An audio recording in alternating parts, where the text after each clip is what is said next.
All stations, this is launch control. Crew is locked and ready. Stand by for terminal count. T-minus 10, 9, 8, 7, 6, 5, 4, 3, 2, 1. Ignition confirmed. We are go for launch. We have liftoff. Taking creativity to the cosmos.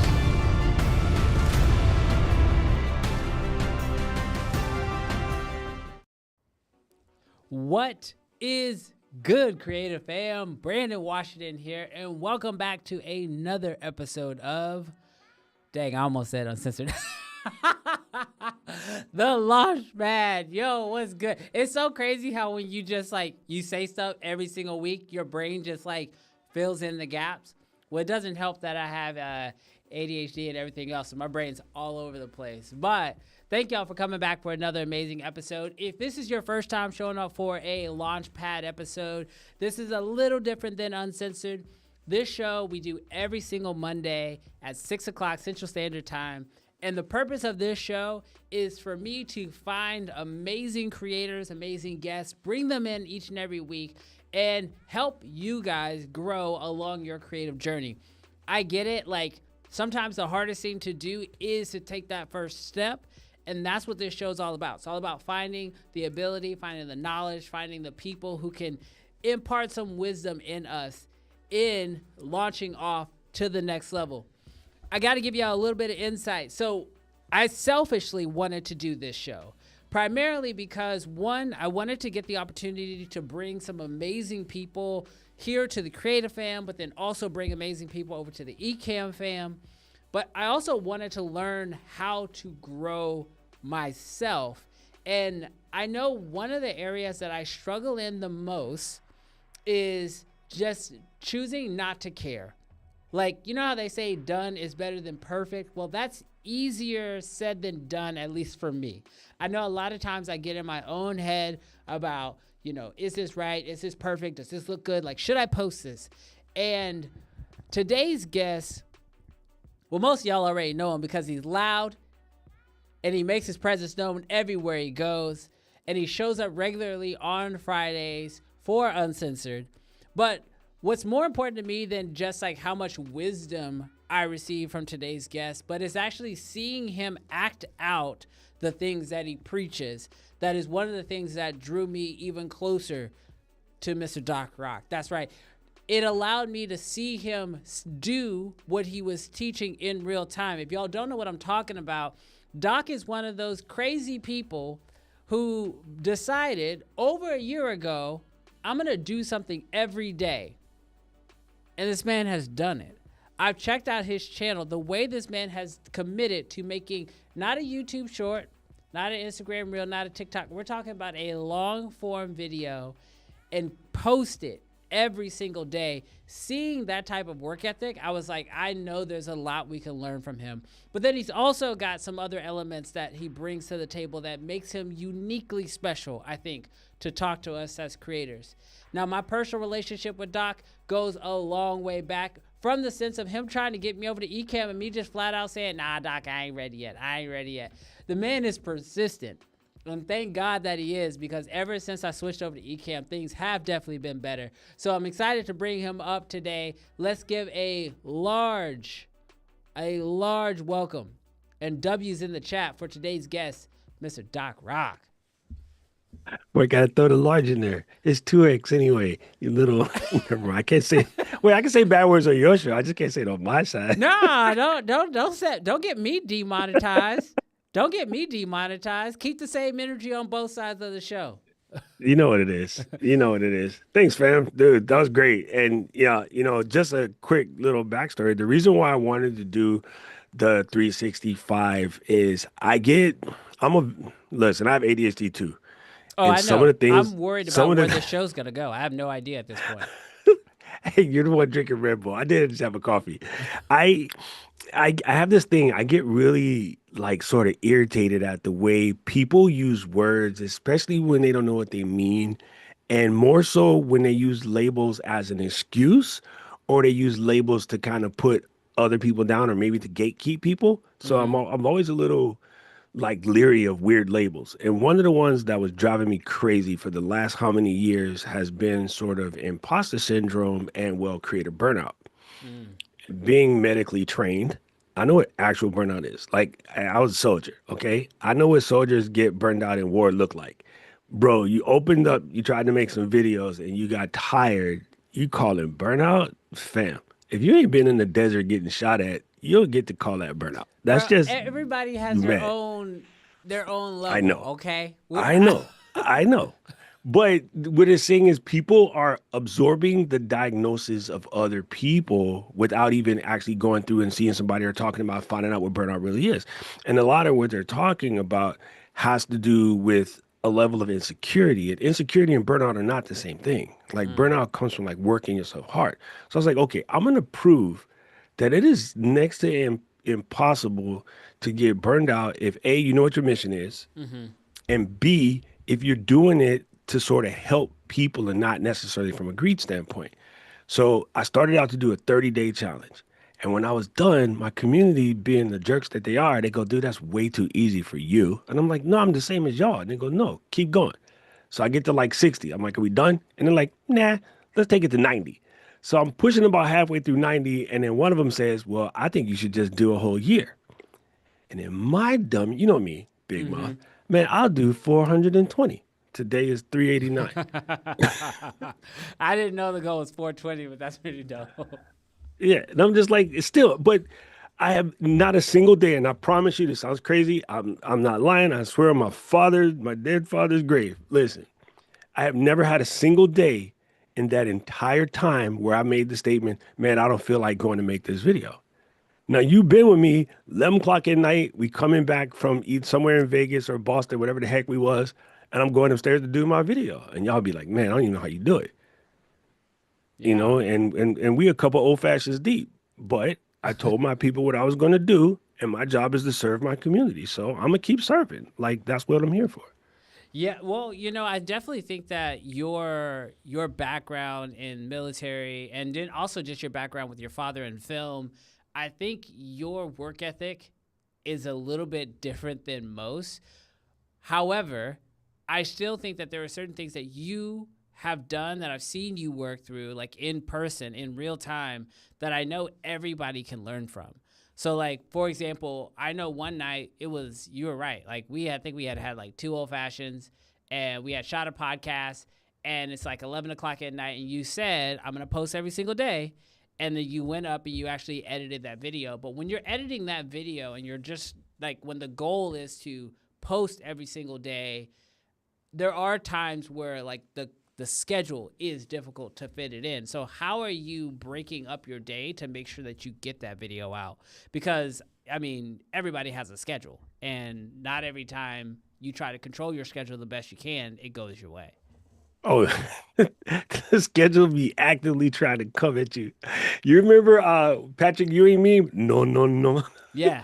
Yeah. Yo, there's been definitely times I'm almost at the rack. I did the cool little Euro step. I'm about this close to the rim, and Patrick's like, "Hiya, get that out of here." But I think it's the idea. Number one, and this is a good one. Will Focus said, did anything change from day one to how why you're doing this challenge? I say the first thing I had to learn to do, and I promise you this, the first 30 days, I went in editing like my dad taught me how to edit. I went in editing like I was a pro editor, Mm-hmm. and then oh sorry, it was Matumbo. Thank you for correcting me. Uh, by about day 30, actually, it was more like day 45. I was like, listen, son, we're not trying to win DaVinci Resolve Award or the Final Cut Award. We're trying to post videos. Mm. And then I have a client right now. I mentioned this the other day. I have a client right now who's been posting on YouTube for 14, 15 years and legit has been using the GX7 since the day it came out. That GX7 died like a week and a half ago. Mm. While our crew is out here chasing all the new cameras and buying all the new gear, yo, this person has 2 million subs and still shoots with a gangster old camera and out earns any of us who be out here like kind of overthinking it. So I'm like, if I'm going to make this work for other people, I got to teach them the first thing you need to do is stop over editing, stop trying to be perfect. In the beginning, get your first 100 videos done by just posting what's in your head and your heart. Don't think about chasing all the craziness. Your people who stick with you while you're doing it dirty will stay with you when you get cute. Yeah. But if you start out trying to be cute and then you get them and that something gets busy, whatever, you can't keep up that same level of quality. I've seen some of the best people and people in their chat like, oh, this wasn't your best. This edit wasn't that good. This wasn't blah, blah, blah.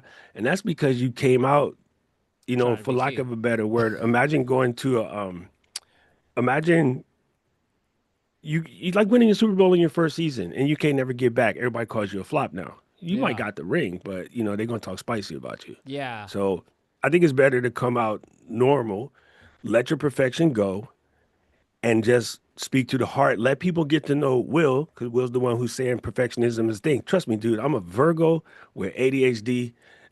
Yo, my perfectionism is rugged. And my dad was a world-class editor. Like he's edited some very famous projects. And I was just, I was trying to be Pops. I can't be him. He's not here. Well, I definitely think that I liked your like the process of saying like you just want to kind of get it done sometimes. And I think when your goal is to post every single day, the goal is not to make the best edit every single day, because that would be a totally different setup, which I think is really important to know like what your goal is. Before we go into our next section, I do want to ask you, like, you've been going for over 300 days, and in that time period, have you released a video that you maybe weren't as proud of? And if so, when you released that video, how did you then learn from that video to try to make sure that you didn't run into that same issue? Because I just can't imagine. I mean, unless you're just like, I mean, you are Doc, so you are him, but 300 and something days of videos, and every video you're equally as proud of, like, how do you get past those days? You know what? The first thing that I check my pride with is when I wake up, because I am tend to be posting these late at my time because that's early for y'all folks on the East Coast. I know you're in the middle, but for East Coast people, Yeah. like they get up, they get their coffee, they be seeing it. The ones where I'm kind of mad at myself, like damn dog, you kind of mailed that one in. Mm-hmm. I tell myself that I'm not gonna do it 2 days in a row. So the next day I'm gonna come correct. Like I have definitely missed some threes. I ain't gonna act. Okay, I've totally missed some threes. But normally what I do after I miss a three, come back, hit them with a little shake, and I'll shoot a three the next time. Got it. You know what I mean? And I just try to get over it. It just reminds me of like, football. If I miss the interception, I'm going to go for it again. If I miss a tackle, I'm going to go for it again. So my coach was always about you got to have short-term memory. As a paramedic, you got to have short-term memory because if you lose one, you just know you can't lose the next one. So you start to just put that on your head. Like how quick do you recover is big. But here's the funny thing. The one that I really thought was like just dookie because I didn't want to miss, and I shot it from the Amex lounge when we was coming back from Vegas. Okay. Yo, I got some of the best comments on that video. Yo, I'm pieced up in the Amex lounge. I'm like, okay, so I'm in the corner of the Amex lounge with the DJI mic, but I just want to let y'all know, if you can't do 365, I know some of y'all get scared at a 30-day challenge. Do it 3 days at a time. And after every 3 days, reset, do another three. If you do that 10 times, that's 30. Yo, I got so many dope comments because I can handle doing it 3 days at a time. Yeah. And so in my head, my 365 was based on 3 days at a time. And I just did it, 38 times. Yeah. And, it's gangster, right? So it turns out the video that I was the most irritated at, people in the back, like little kids, be like, Mommy, he's shooting TikTok. Like, shut up, kid, he shoot on TikTok. First of all, the DJI mic couldn't hear that. That's And all I just good. thought it was, you know what I mean? The noise cancel just took care of it. And then, second of all, the people liked it. It helped someone. And so all I need is one comment that tells me that I helped them. I'm good. Everything else is gravy. And No noise. I just ignore the noise as fast as I can. I got caught once this year. Somebody said I was going to subscribe to your channel, but you don't speak. I don't understand non-standard English. That one got under my skin. It took me out. Mary Lou was like, Doc, that one got you, yeah. And I was like, yeah, it's a little racist, but I'm gonna let it slide. And she goes, you're not letting it slide. And so every time it gets to me, Mary Lou checks me because you got to have a buddy. You got JP, I got Mary Lou. Mary Lou in the So yeah. chat. Mary Lou, check him right now. Oh, 'Cause she here? yeah, I saw her earlier. All right, so I totally think I agree with like sometimes it's funny the videos that you don't think are your you feel like you're just phoning it in. Those do tend to wildly sometimes be your best videos. Like I've got a video that I did on Why, Instagram.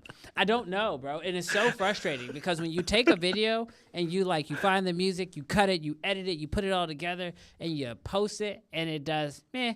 And then there's this other video where you're like, I just kind of was throwing something together. You just put it up there and it's like an instant banger. You're like, what happened? But I think sometimes, this is at least my theory, sometimes when you are in those situations where you have no choice but to like do something simple, you are in a very vulnerable state, I think, as a creator, which a lot of times allows you to be the most authentic version of yourself too.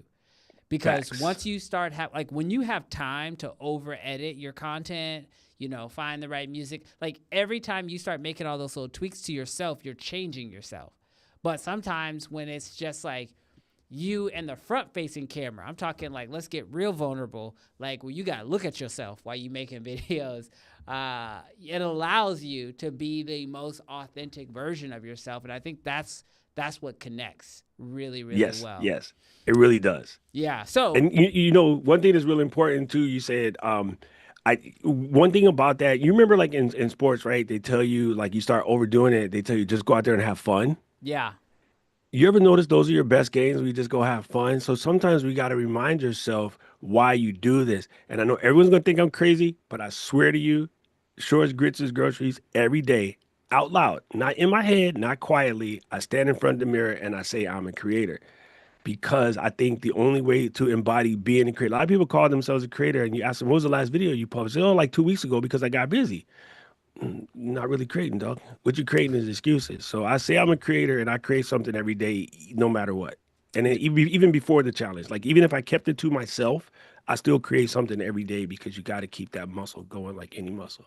Yeah, no, I can definitely tell you that. Like so before we jump into this next section here, I want to give you your flowers in the sense of you've actually motivated me to start posting, like to not overthink it. And I knew I was going to talk to you today and you'd be like, so what have you done? So I can say that I have been posting a Instagram reel every day for the last week and a half.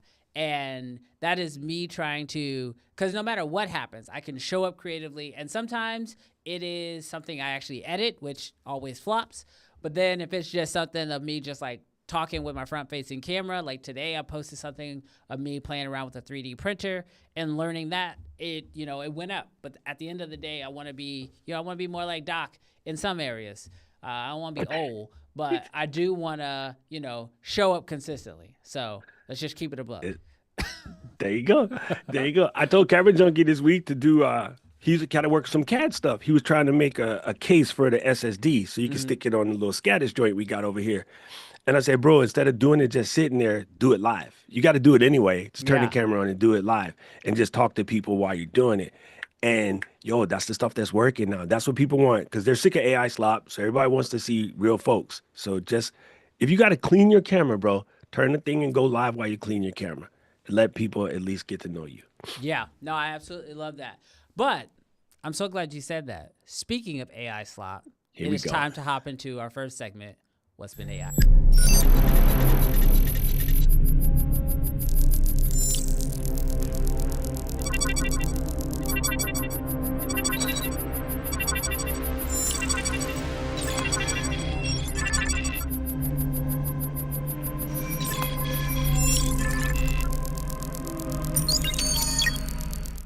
All right, Doc.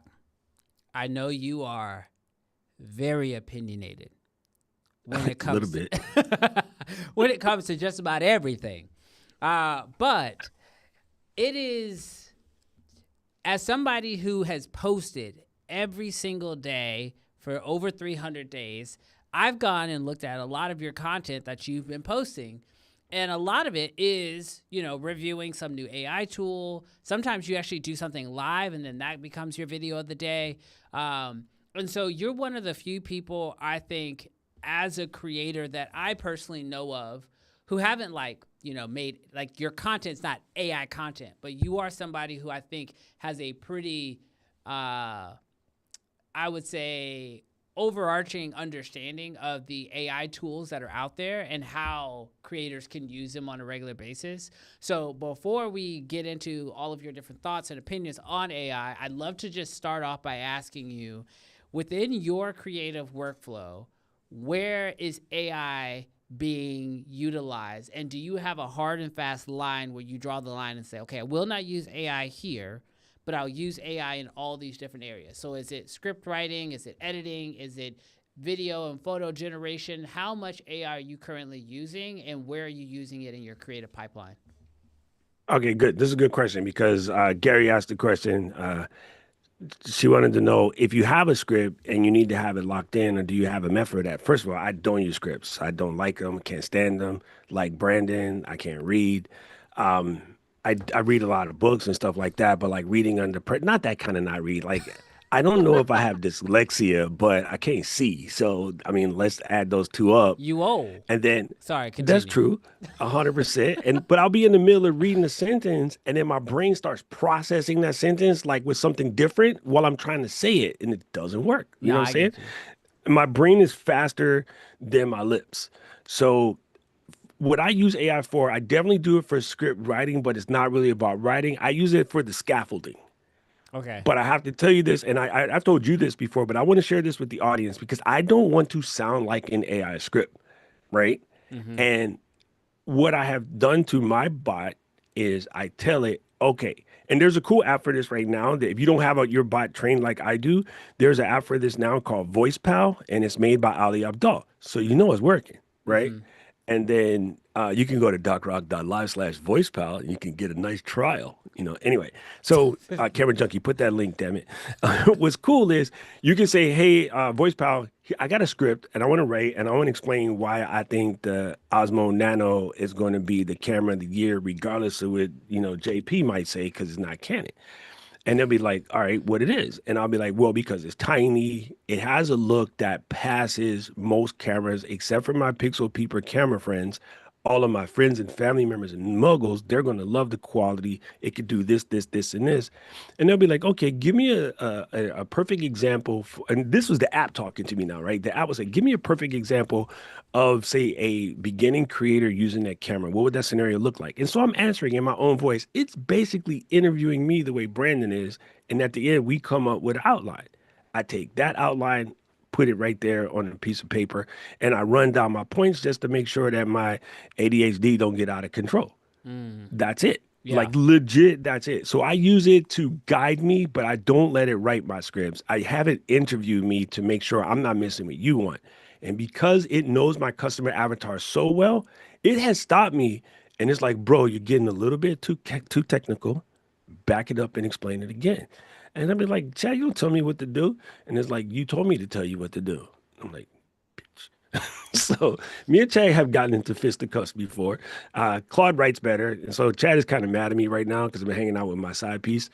But yeah, I basically use it to help me be a better me, not to write my stuff. And I think Gotcha. that's been so it's my partner though. It's side by side. Like So outside of the script writing process, are there other areas that you're using AI at all in your creative process? I will do hilarious thumbnails. Like if I want the thumbnail to be mad crazy, Okay. like I was talking to somebody about my fear of filming in public. It's not that I'm scared to film in public because I'll do it, but I'll do it when I'm not at home. When I'm at home, because of, being a top DJ here, being on TV, radio for a long time, so many people know me. Whenever I'm filming outside, it's not because I'm worried somebody's gonna see me. People always interrupt me. So Gotcha. I'll be trying to find somewhere to hide to sort of film. And so I made this thing of me holding a bucket. I mean, not a bucket, the barrel, the old school used to see the people that are naked and they're always using the barrel to cover themselves. Oh, yeah, yeah, So I yeah. made an AI of me basically standing in the barrel talking about embarrassed to film in public and what my tips are. And so I like to make hilarious thumbnails, but what you did for the real estate video the other day, That was so gangster. And I was like, yeah, see, I didn't even think of that. But Oh, that's cool. I think that I kind got of a new stuff is one, bro. incredible. I just sent Oh one off. God. I just sent one off to a realtor today, and he is through the roof. If See, y'all I sleeping on like AI that. tools, y'all better wake up. Uh, but yeah, no, And you said it best though. It's not going to take your job, right? So everybody thought when power tools come out, when Home Depot came out, yo, I know all the contractors back then. They're like, "Oh, Home Depot's gonna mess us up. Everybody's gonna be trying to DIY." You know what everybody ended up with? More business, because so many people tried to install the bathroom, don't know what they're doing. Then they got to call the real plumber to come and fix it, and they yeah, always charge more to come and fix it. So in a way, Home Depot is helping plumbers, electricians, painters out because they end up having to come and fix stuff that Larry jacked up this weekend. So don't be afraid of it. Figure out how to use it because if you don't, your competition will smoke you. yeah, that's the thing. I pretty much feel like I've landed on is that I don't think AI is going to take any creator's job, but I do believe that another creator who's using AI could take a creator's job. Facts. And I have already seen, like, I have an agent right now who he used to only bring me in for like the big time jobs. But after I started showing him some of the stuff I've been using with AI, he has said that he wants me to do all of his stuff. And what's crazy is he was working with somebody else to do the lower end things, and now he wants to bring me in to just do all of it. And like, do I feel bad that that other creator is not gonna have work? Like, yeah, but at the same time, like, that creator isn't giving him what he wants today, and I can Correct. offer that. And so it's a tough place, but I feel like it's, right now, if you're a creator, figure out what AI tools can help you in the areas that you feel the need that you need that assistance. And then, because like Doc said, like, I mean, I'm open, I'm dyslexic, and I have ADHD. Writing emails for me, a challenge. But Nope. I can tell AI roughly what I'm thinking and have it make it sound professional, send it off. And that's, I used to only maybe be able to send out 3 quotes a day. And now I could do, 6 to 12, depending on, what the day of the week is. So use those Dude, the way AI Katie be tools. like, "Did you send that email?" And I'd be like, no." Then, Hold on, so I ChatGPT. have to go. I have to go get. Me and Claude will get that email handled real quick. Yeah. Hold on 1 second. Let me just write this email. Okay, so you're using AI to write your scripts. Have you when it comes to using AI in video or audio or photo generation, have you played around with that at all? I've been photo generation the most. I've done the little voice liners with Artlist. Like it's fun, but I haven't really put any into production. I've used it for like sort of internal things or, sending dumb stuff to my friends. I haven't put it into a production per se. I think I did it in one video out of 365 where I needed a voice of reason that couldn't sound like it was coming from me. So I used a different voice. Okay. And then I do want to work it into it more. I think it's really good for things like reels. But, just when I open the reel and I don't hear a human's voice right away, I get so irritated. And I get also mad when I'm looking for, what are the 5 best travel backpacks? And I open this video, the thumbnail got me, the title got me. I'm like, this is going to have my answer. And it was like, "Hi, did you know that the best travel backpacks, these are the ones that people are searching for?" And as soon as I hear that, I'm like, damn, I can't even watch it. I just say thumbs down right away. YouTube, stop sending me this mess. I hate when I get duped. And I got caught the other day, 20 seconds deep before I figured it out. I was like, yo, this is getting good. It's I was 20 seconds deep before I figured it out. And then when I figured it out, because they said one word wrong, and I was like, okay, you got me. You caught me with my mouth open. You I ain't get feel me like again. I feel like when that happens though, like you immediately lose trust, which is why I keep 100. saying I I was think done. like all AI stuff, like if it's just like AI from beginning to end, if it gets good enough to fully, dupe us, then that's one thing. But like if a human isn't a part of it, the second that you realize that you've been got, you lose trust. And I've had like, obviously now, especially because of the holidays, we got all these like ads and stuff that's popping up trying to constantly, get you to buy something. And once you realize that it's just an all AI ad, I don't know. I think we're going to quickly find out that those just don't convert as well as if you actually have a person behind it. But they can still be using AI, but just like having that little bit of person involved, I think just allows you to have a real connection. I saw a real good one the other day, which I thought was super tight. Japanese guy was showing how to grill pork.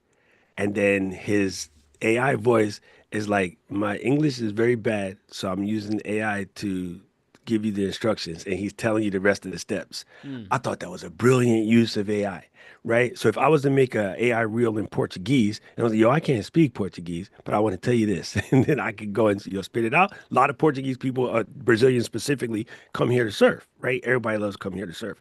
So like, if I made a reel like that showing off a dope surf point, and I did it in Portuguese, I'm like, yeah, I'm using AI because I don't speak Portuguese. I think that's cool. Acting like I speak Portuguese and like having that's a little bit shady. You know what I mean? So I think there's a way to do it. Yeah.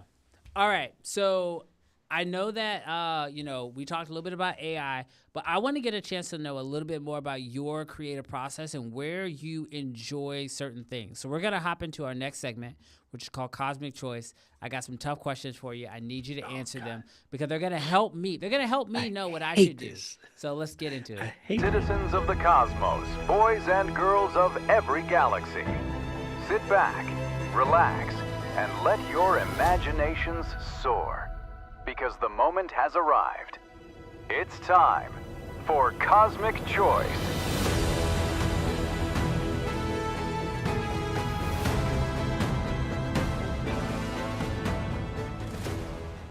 All right, so we got Doc Rock in the building, and Doc is probably been my biggest champion when it comes to live streaming.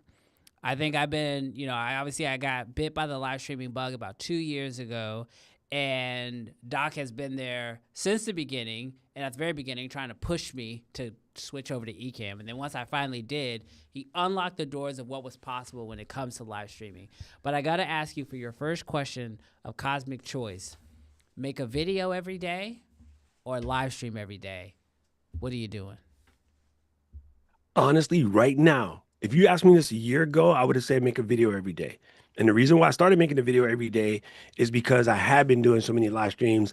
I felt I was sort of frauding when I'm talking about being a creator and wasn't really publishing any uploads. Mm.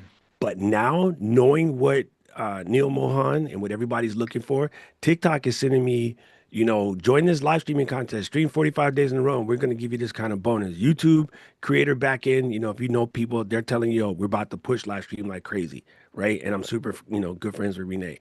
I know that YouTube is looking for live streams. I also know that TikTok, and in my video 2 days ago, I said, I guarantee you in January, you're going to see Facebook, Instagram, and the other parties asking you for live streams. And the reason why they want live streams is because of the AI slop. You know what's hard to do? A live stream AI.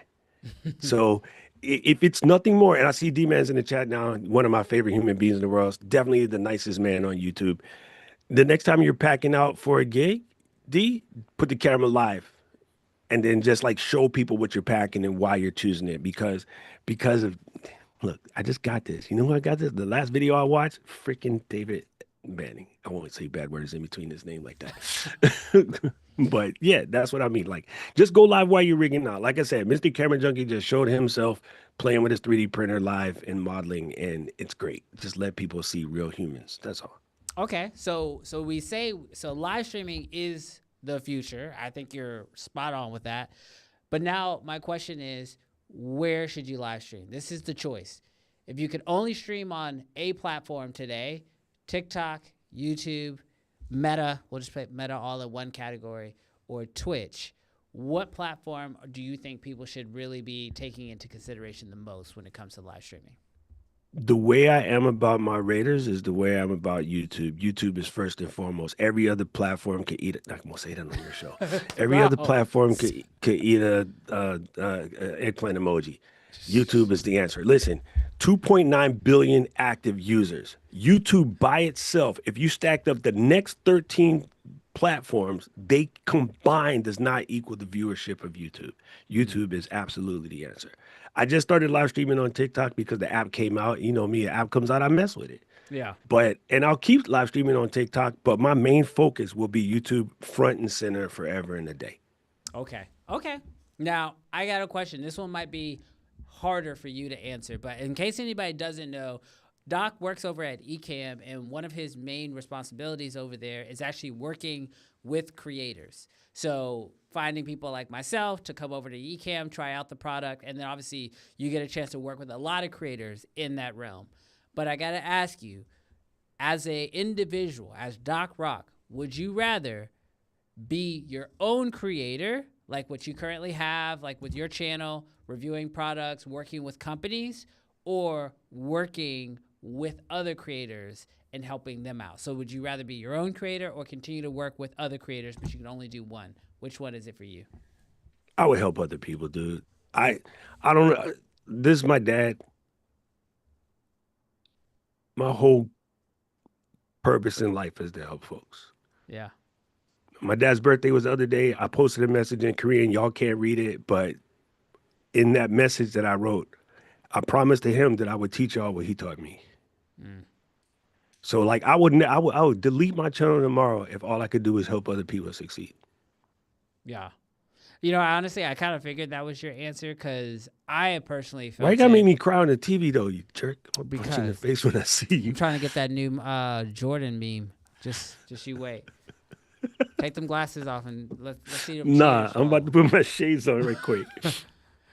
But I believe that because I know, like, I think it was before I even started live streaming when you were trying to get me to check out Ecamm. And then once I started, you were really trying to push me to go to Ecamm, and not because of, you know, business or anything like that, but you heard me complaining about the same problem and you had that solution. And I know that since then, like anytime I have a question, sometimes it's not even, you know, Ecamm related, you're quickly there to help. So when it comes to working with creators, why do you feel like you have that drive to help creators get the most out of what they're doing? Whether that's through what you do with Ecamm or what you do through your channel, or just like the phone calls that I see you answering, or the creators that walk up to you and ask you, like, you know, super technical questions, since you're a pretty technical guy. What do you think is it that drives you to want to help people the way you do? I wanted to be. I got into computers really young. Okay, I was about 8, and my dad and my grandpa were like, "This computer stuff is going to be big."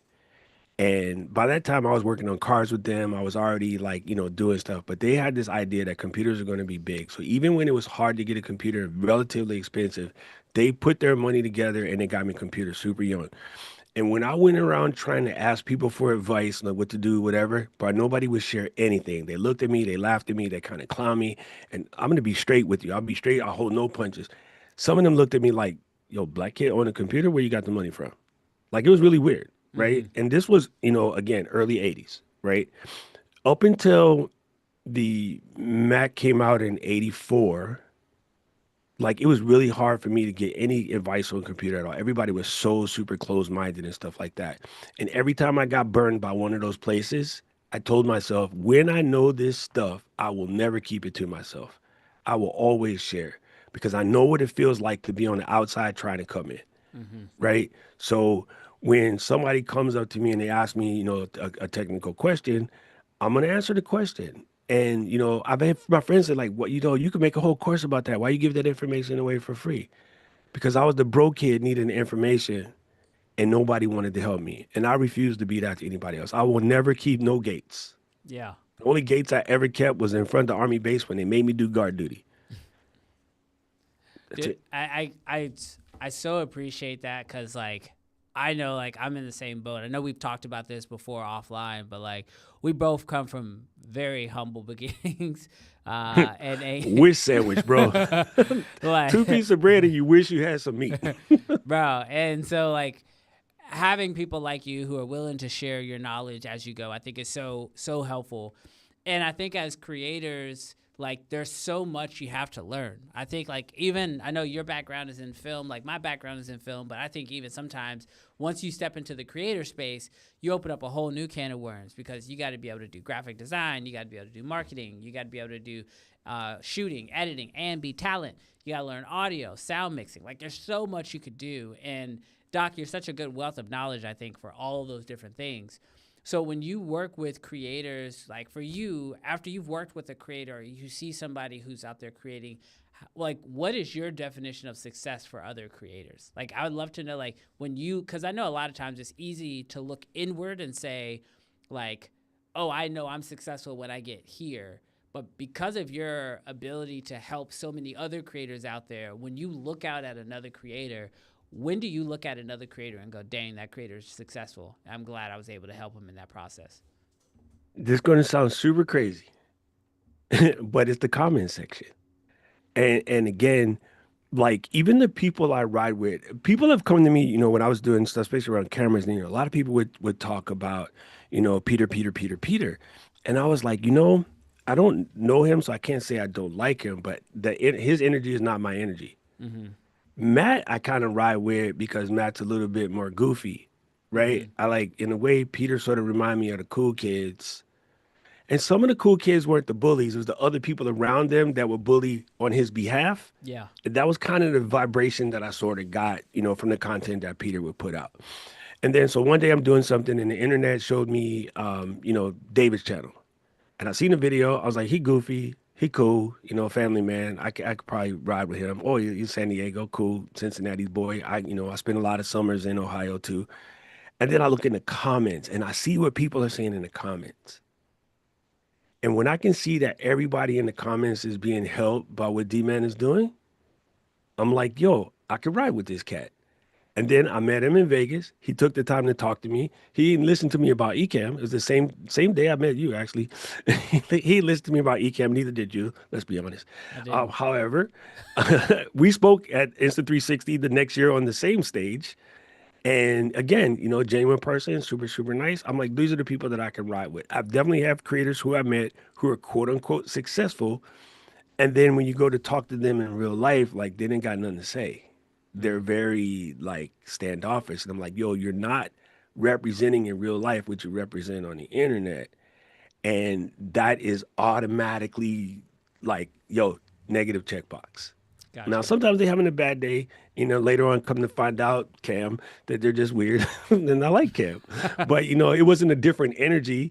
It was just the first time I met him, like he was busy. The second time I met him, he had time to talk, right? And so I'll give a person a pass. Like I'll even try 3 times to get through to a person to let them know that I don't need anything from you, dog. I got everything I ever want. I just, want to be creator to creator. And so to me, the success comes from the amount of people who you are actually helping. I don't care if you only have 20,000 and you're helping 80% of your people, that's better than having 20 million and helping, like no percentage of your people. And I don't ride with people who are about themselves. It just don't. I Yeah. don't know why. I have no idea where it came from, but it's not my life. No, I totally agree with that. And I think you can. I think you can tell a lot about, because I think it goes beyond just like making a video. I think it's what is the community that you're building. That's one thing I've said, I'll say it 1,000 times about this stream and about this channel. Like I have 2 channels. I have a channel that has like 150,000 and then I have this channel that has around 8,000. And it wasn't until like I started this channel, which is technically a smaller channel, that I feel like I really figured out community. Like Yeah. I don't And think I would say this channel is bigger because of channel- how tight the community is. It's definitely bigger. bigger. I will say it weighs more for sure.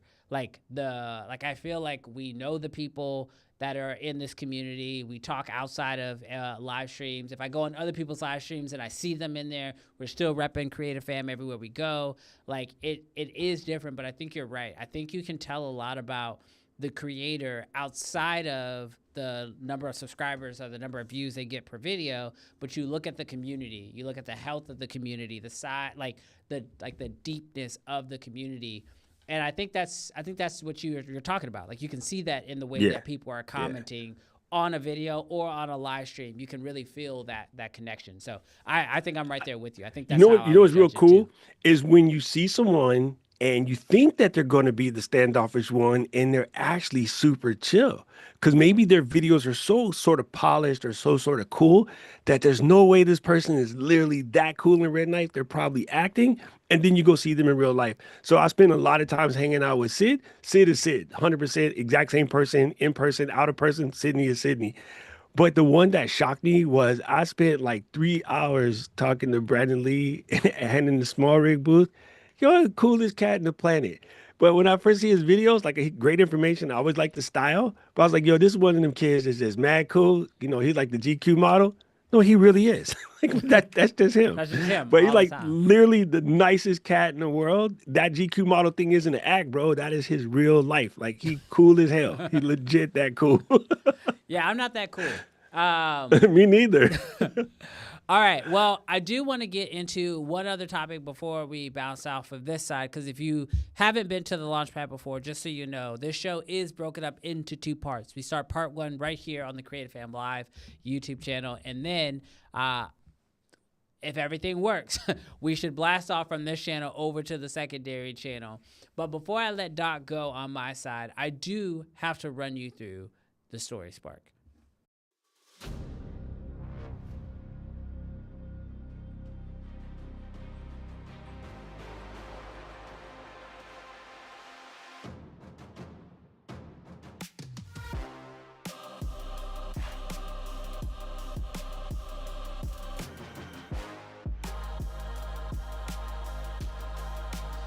All right, so let's hop in and talk a little bit about your story structure. Now, I know you told us earlier that you use a lot of, well, not a lot, but you use some AI to sort of help you to craft your videos. But one thing I noticed about your videos is that they normally are rooted in some type of a problem that you're trying to solve.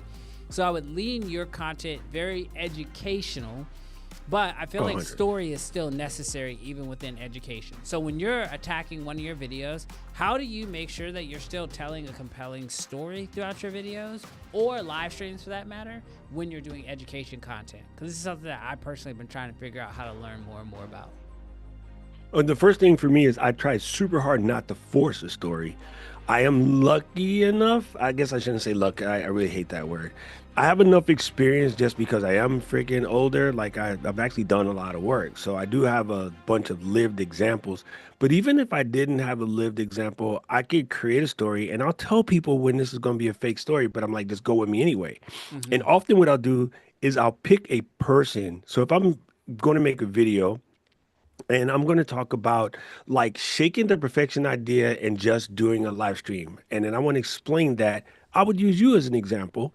And then I would explain how, here's Brandon is a professional filmmaker. Like, dude gets paid by people to make perfect videos. But live streaming doesn't have to be that.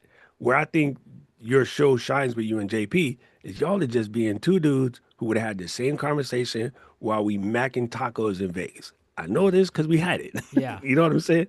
Like, them tacos is fire, by the way. They were. But, it's like if you can find a way to let it connect to the people for real, that is when the video does better because they can see themselves in the process. So I never force a story, but I do think that the story side of it is important. And what I really want them to see in that story is them place, just like we do for real work, place yourself in the picture.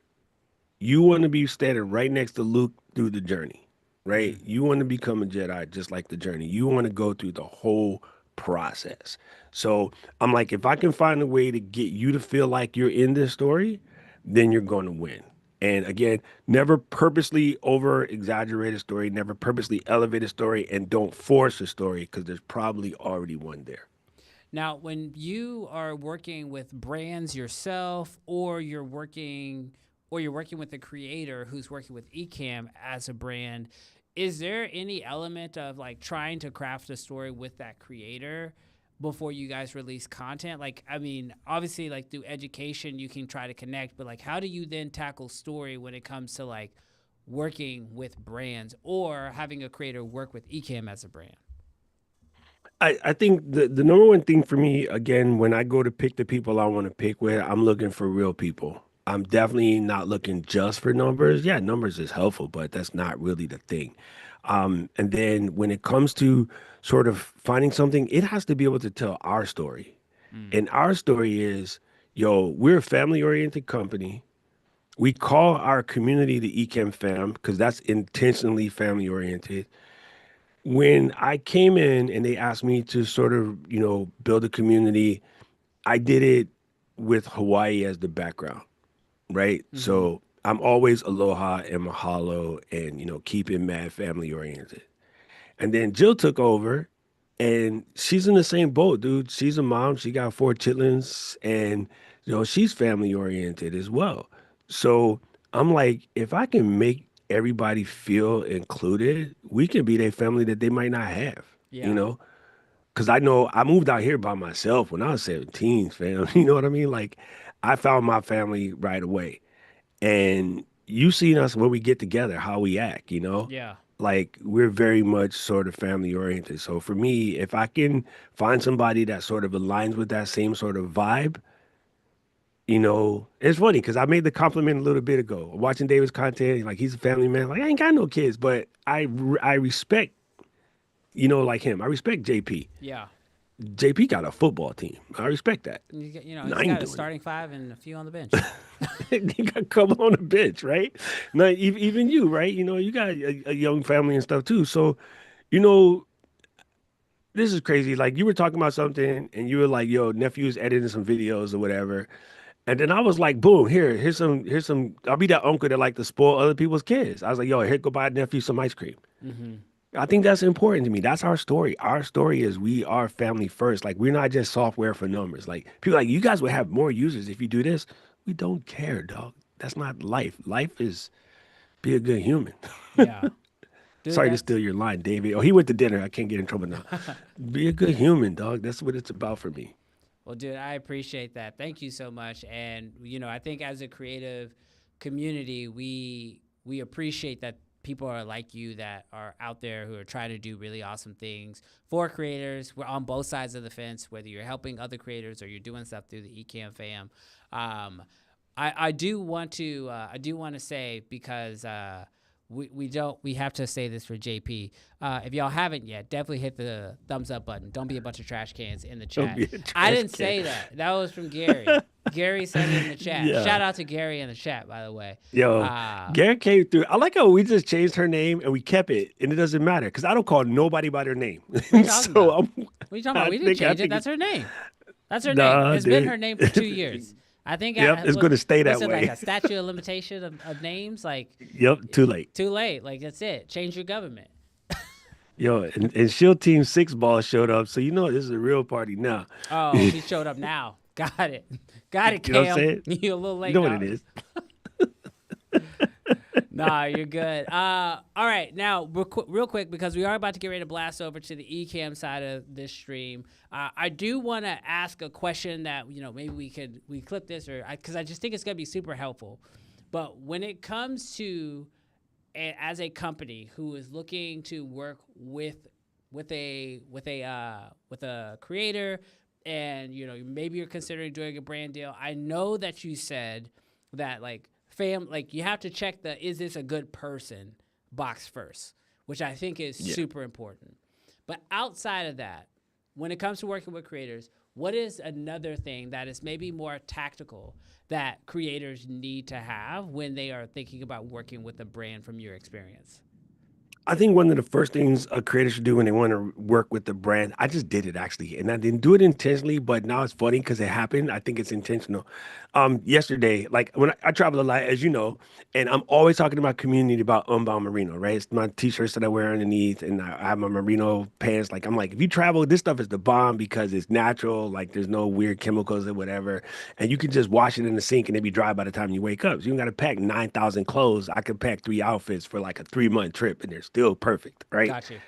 And Black Friday special come up. It only comes up once a year. So I posted on my thing. I was like, yo, listen, you guys always hear me talk about it. I know I get obnoxious with it, but if you're going to buy something, now's the time. It's like 40% off on Black Friday sale. I'm like, I own so much Unbound Merino. I should be an affiliate. I'm not. Lord knows I tried. But just at the time to just go.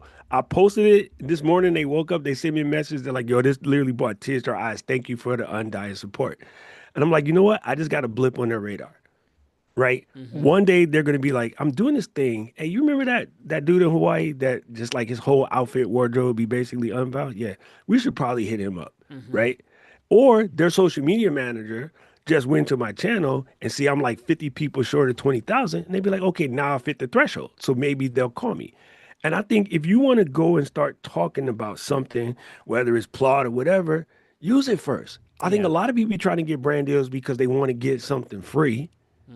Which is how you're going to end up getting that quote unquote burnout because you're going to be talking about stuff you really don't want to talk about. Yeah. So even if you wanted to get in Blazar, go rent a bunch first, shoot a bunch of videos about it, talk about it, why you like it, why you don't like it, help people learn how to use it, give all of the best tips you got or whatever. And then they'll start seeing, here's somebody who we are not paying that keeps talking about our stuff even more so than the person that we're paying. Yeah. Maybe we should call him. Yeah. And next thing you know, you're the strategic partner. Like, I feel like that's how that's Ecamm so- started. I was making tutorials for free when everybody's like, oh, you should charge them. And I'm like, no, I just kept making tutorials. And then one day Katie called me. Oh, I didn't know that's how you got on there. That's great. Like, I do tell people that a lot, and I 100% agree with you. Like, I think that what a lot of brands are looking for aren't just like a creator with an audience, because today that's almost a, like, not to like, you know, make it sound like it's overly saturated, but there's a lot of creators with a lot of followers out there today. So like being a creator itself isn't what makes you stand out. I think being somebody who really genuinely loves the product, at least that's what I have found that a lot of the brands really like, and even love the product so much to the point of where you're finding, like, you're asking for feedback on the product, or you're giving them feedback on the product to make it better, and you're championing the product even outside of the, you know, the created content or the sponsored content. And so I feel like if you can really do that, at least in my experience, it's really helped out a lot. And it's good to kind of hear the same thing coming from you, because I know you work on both sides. You obviously work with brands on your own main channel, but then you're also in charge of doing some of the brand deals that Ecamm does going outbound. So you get a chance to kind of see both ends of it. Here's the blueprint I want to see real quick. Come to me and say, hey, I'm loving your product. I'm using it. Can I get in that affiliate program? Absolutely. I'll put you in. What are you going to do? Well, I'm going to do a workshop where I'm going to teach people how to shoot, you know, Ecamm and set up anamorphic setups or whatever. I'm like, I tell you what, not I'm going to put you in an affiliate program. I'm going to put you in the 40% bracket, which we only save for high-end affiliates. Go out and show to me that you can actually give me a bunch of sales. So when somebody does that, and then oh yeah, by the way, did I mention when I was making those tutorials, I had won the Ecamm affiliate contest that year because my tutorials were converting, Yeah. right? So they already knew that I knew what I was doing before they tried to, you know, pay me to do the brand deals, right? And so if you want to get in, bro, get something, turn the affiliate on, make the content about it, prove that you can make money from the affiliate. The brand will recognize you anyway, because we know who our top affiliates are. And so when they come to us and ask for something, the answer is yes, because we know that they're going to convert. So if you really want to get in, show and prove by doing the convert, which is why I want to get an Unbound Merino affiliate, because after I start converting for them, they'll be like, oh, maybe we should put this dude on. Well, You know what I mean? Yeah, no, I 100% agree That's how. with you. All right, so Put your money where your mouth at. we need to go and check out how we can use, like, because I feel like the next step to everything that we've talked about now is like, how do you actually put the tools together to start creating that content? So I want to hop into some of the Ecamm tools that we've been using, some of the pro tools, and how we utilize it to actually make money. Because the truth is that being a creator is kind of expensive. So let's figure out how to put our money where our mouth is, Doc, and let's show these people how to make some money with some of the stuff that we're doing. So guys, we're about to head over to the Ecamm channel. There's two ways you can do this. One, sit back, relax, enjoy the trip. YouTube will automatically take you over to Ecamm side, but in the event that you don't make it over on that trip, the link is down below in the description. Click the link and we'll see you guys over there. Ready, Doc? Yes, sir. Let's go. Blast off. All stations. This is launch control. Crew is locked and ready. Stand by for terminal count. T-minus 10, 9, 8, 7, 6, 5, 4, 3,